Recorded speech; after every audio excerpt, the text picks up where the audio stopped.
بهذا الفيديو رح اقول لك الفرق بين aushalten و durchhalten. تابع للأخير.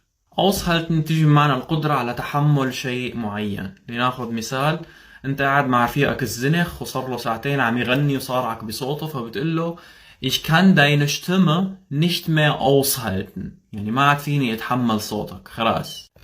اما الدويشهالتن بتيجي بمعنى الصمود او التحمل حتى النهاية. لناخذ مثال، انت مثلا بالشغل صار لك من الصبح وداخلك بس بدك تروح على البيت، فبيجي الشيف اللي عندك بيقول لك halte durch bald ist Feierabend. هون قال لك halte durch من durchhalten يعني تحمل، قرب يخلص الدوام.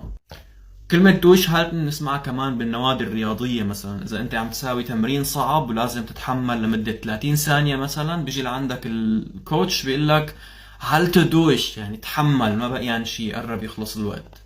اكتبوا لي بالتعليقات جملة فيها aushalten وجملة فيها durchhalten لشوف إذا فهمتوا علي ولا لا.